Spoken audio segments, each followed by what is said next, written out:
Hello বন্ধুরা, আজ আমি ক্লাস 10-এর সমাসের আরও একটা ভিডিও নিয়ে এসেছি যে ব্যাপারে ছাত্রছাত্রীদের ভীষণভাবে অসুবিধা হয়, অর্থাৎ উপমান কর্মধারয় সমাস এবং উপমিত কর্মধারয় সমাস নিয়ে। তারা বুঝে উঠতে পারে না কোনটা উপমান কর্মধারায় কোনটা উপমিত কর্মধারায় সমাস, তাদের মধ্যে গুলিয়ে যায় বিষয়টা। আজ আমি তোমাদের কাছে এই ব্যাপারে এর আগে আরেকটা ভিডিও দিয়েছিলাম, আবার আমি আরও সরলীকৃতভাবে এই ভিডিওটা করছি তোমাদের সুবিধার্থে। দেখো, উপমান কর্মধারায়, উপমিত কর্মধারায় এবং রূপক কর্মধারায় বুঝতে গেলে আগে উপমা শব্দটাকে জানতে হবে।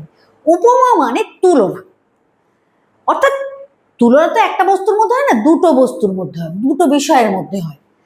যার সাথে তুলনা করা আর যাকে তুলনা করা হয়, তাই তো? তাহলে সমাসের ক্ষেত্রে যার সঙ্গে তুলনা করা হয় সে হলো উপমান, যাকে তুলনা করা হয় সে হলো উপমেয়। এবং তাদের দুজনের মধ্যে তুলনামূলক শব্দ বা সাদৃশ্যবাচক শব্দ থাকে কি, মতো বা ন্যায়। আর একটা থাকে সাধারণ ধর্ম, অর্থাৎ এই উপমান এবং উপমেয়ের মধ্যে মিলটা কোথায় সেটা বোঝাতে হচ্ছে সাধারণ ধর্ম। ঠিক আছে, এবারে আসো আমরা উদাহরণের দিকে যাই। উপমান কর্মধারায় সমাস। উপমান কর্মধারায় আমি বলেছি কি যার সঙ্গে তুলনা করা হয়। এবার দেখো, বজ্র কঠিন এই শব্দটা আমি দিয়েছি তোমাদের সামনে।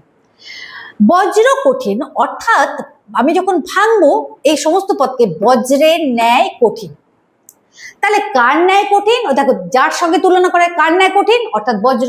বজ্রটা হলো উপমান, এর সাথে তুলনা করা হচ্ছে। ন্যায় হলো কি তোমার তুলনামূলক শব্দ বা সাদৃশ্যবাচক শব্দ, এবং কঠিন হলো যাকে তুলনা করা হচ্ছে তার সাথে যার তুলনা করছে এটা উভয়ের মধ্যে মিল, কি বিষয় তুলনা করছে সেইটা হলো কি কঠিন। তাহলে সাধারণ ধর্ম আমি পেলাম কি, বজ্র কঠিনের বজ্র হলো উপমান, ন্যায় হলো তুলনামূলক শব্দ, এবং কঠিন হলো যার সঙ্গে যাকে তুলনা করা হচ্ছে তার সাথে উপমানের সাদৃশ্য কি বা সাধারণ ধর্ম কি, অর্থাৎ কঠিন। তাহলে এখানে আমি পেলাম কি, উপমান পেলাম, তুলনামূলক শব্দ পেলাম এবং সাধারণ ধর্ম পেলাম, কিন্তু পেলাম না কি, উপমেয় পেলাম না। ঠিক আছে, নেক্সট দেখো, হিম শীতল। হিম শীতল, হিম মানে কি বরফ, বরফের মতো ঠান্ডা যাকে বলছে। কি ঠান্ডা বলছে না, কিন্তু বরফের মতো। কার মতন? অর্থাৎ এখানে উপমান, হিমের হলো উপমান, ন্যায় হলো তুলনাবাচক বা সাদৃশ্যবাচক শব্দ, এবং সাধারণ ধর্ম কি শীতল, এখানেও কিন্তু উপমেয় নেই। নেক্সট দেখো, কুসুম কোমল। একে যখন ভাঙবো, কুসুম কোমল অর্থাৎ কুসুম মানে কি ফুল, ফুলের মতন কোমল, কি তাকে তুলনা করছে সেটা কিন্তু নেই। তাহলে কুসুম হলো উপমান, ন্যায় হলো সাদৃশ্যবাচক শব্দ, কোমল হলো সাধারণ ধর্ম।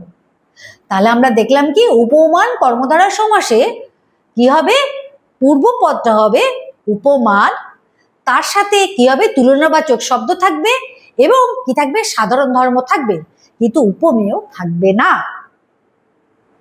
এখানে সাধারণ ধর্ম, বজ্রের ন্যায় কঠিন, বজ্র কঠিন, এই কঠিন অর্থাৎ পরপদের প্রাধান্য থাকে। আমরা জানি কর্মধারয় সমাসে পরপদের প্রাধান্য থাকে, উপমান কর্মধারয় সমাসে এই পরপদে অর্থাৎ কঠিন, শীতল এবং কোমলের প্রাধান্য বেশি। আশা করি বুঝতে পেরেছো, সহজ হয়েছে তোমাদের কাছে। এবার আমরা আসছি উপমিত কর্মধারায়। যখন উপমিত কর্মধারার পূর্বপদটা হবে উপমেয়, অর্থাৎ যাকে তুলনা করা হচ্ছে। ঠিক আছে, দেখো আমি যখন এই সমস্ত পদকে ভাঙছি, কথা অমৃতের ন্যায়, কাকে তুলনা করা হচ্ছে, অর্থাৎ কথাকে তুলনা করা হচ্ছে, কার সাথে তুলনা করা হচ্ছে, অমৃতের সাথে তুলনা করা হচ্ছে, অর্থাৎ অমৃত হলো উপমান আর ন্যায়টা হলো তুলনাবাচক শব্দ, কিন্তু এখানে দেখো সাধারণ ধর্ম নেই।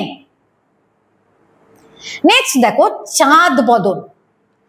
আমি দেখো এখানে আমি কিন্তু চাঁদ বদন সমস্ত পদে লিখেছি, কিন্তু যখন আমি ভেঙেছি ব্যাসবাক্য করেছি, বদন চাঁদের ন্যায় করেছি। কেন জানো তো, আমরা নিশ্চয়ই চাঁদকে মুখের সাথে তুলনা করতে পারি না, মুখকে চাঁদের সাথে তুলনা করতে পারি।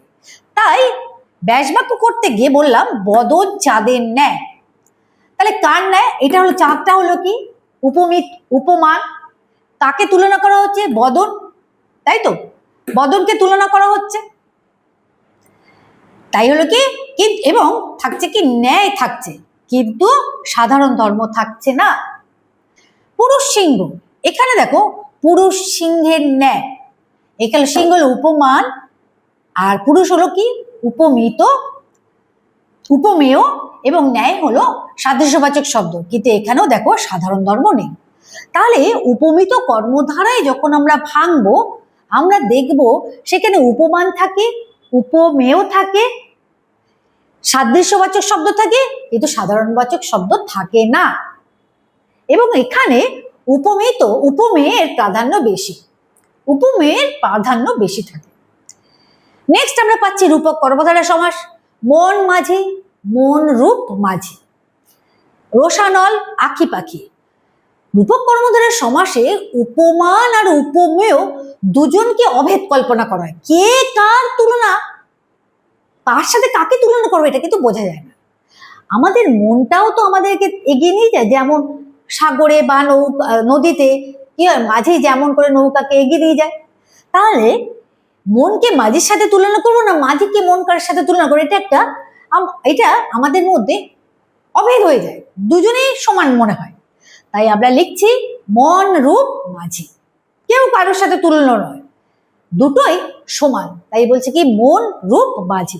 রোষানল, রোষ মানে রাগ, অনল মানে আগুন, রাগ যখন চরম আকার ধারণ করে তখন মাথা আগুন হয়ে যায়।